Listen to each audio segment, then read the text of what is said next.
நமஸ்காரம். நான் இன்றைக்கி கடலைப்பருப்பு வச்சு ஒரு தொகையல் பண்ணி காமிக்க போகிறேன். அது நெய் சாத்துக்கு நல்லாயிருக்கும். அதே மாதிரி வெத்த குழம்பு, பொரிச்ச குழம்பு அதுக்கெல்லாம் தொட்டுக்கிறதுக்கும் நல்லாயிருக்கும். பண்ணி காமிக்கிறேன். அதுக்கு என்னென்ன சாமான் வேணும்னு காமிக்கிறேன், வாங்க பார்க்கலாம். கடலைப்பருப்பு தொகையலுக்கு கடலைப்பருப்பு ஒரு 3/4 கப் எடுத்து வச்சுருக்கேன். கொஞ்சோண்டு மிளகு வச்சுருக்கேன் காரத்துக்கு. ஒரு 2 காஞ்ச மிளகா வச்சுருக்கேன். பெருங்காயம், உப்பு வச்சுருக்கேன். எண்ணெய் வறுக்கிறதுக்கு எடுத்து வச்சுருக்கேன். இதுக்கு பூண்டு வேணுங்கிறவா போட்டுக்கலாம், தேங்காய் வேணுங்கிறவா போட்டுக்கலாம். கடலைப்பருப்பு துவையலுக்கு வறுக்க போகிறேன். பாண்டில் எண்ணெய் வச்சுருக்கேன். முதல்ல கடலைப்பருப்பு போட்டுக்கலாம். கொஞ்சம் வறுத்துக்கலாம். பருப்பு வறுந்துருக்கு. மிளகா போடுறேன். மிளகா வேண்டாம்னா மிளகே கூட நீங்கள் ஜாஸ்தியாக போட்டுக்கலாம். காரத்துக்கு மிளகு போடுறேன். பெருங்காயம் போட்டுக்கிறேன்.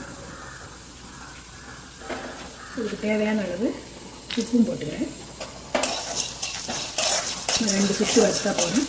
பூண்டு வேணுங்கிறவா இந்த டைமில் போட்டு 2 பல்லு வறுத்துடலாம். நீங்கள் தேங்காய் வேணுங்கிறவாலும் போட்டுக்கலாம். இதே மாதிரி பொட்டுக்கடலையிலையும் நீங்கள் பண்ணிக்கலாம், வேர்க்கடலையிலையும் பண்ணலாம்.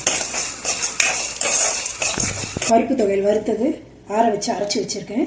இப்படி தான் இருக்கும் பருப்பு துவையல். சாதத்துக்கும் நல்லாயிருக்கும். நெய் போட்டு கலந்து சாப்பிட.